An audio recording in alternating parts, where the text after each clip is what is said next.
What are your suggestions for getting senior leadership buy-in? What have you seen that's worked with other clients?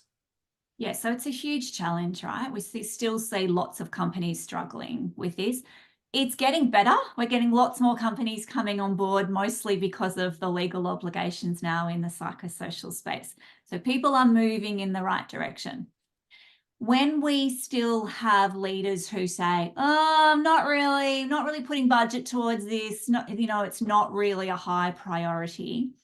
My answer to that is to find the evidence that is going to resonate with that particular decision maker.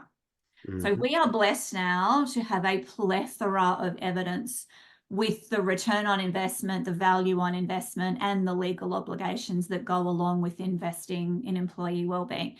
But Mm. not every piece of data is going to resonate with every decision maker. So I'll Mm. give you an example. I was presenting to a boardroom full of financial directors.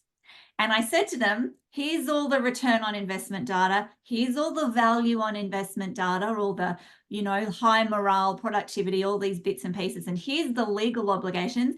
Tell me which of these pieces of data is going to convince you to invest. And they had a chat around the boardroom and they came back with two things. Number one, they said, the legal obligations are very scary because we are responsible as directors. So they absolutely wanted to do the right thing there. Mm. Number two, they said retention rates are the biggest pain point for our organization.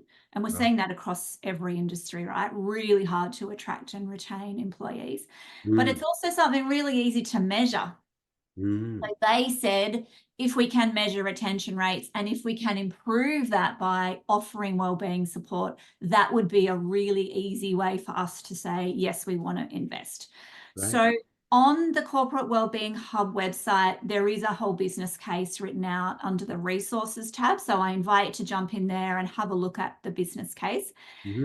But there is another approach, so not necessarily the top down, but also considering the ground up. And I Yep. love this because I've tried it before and I've seen it work.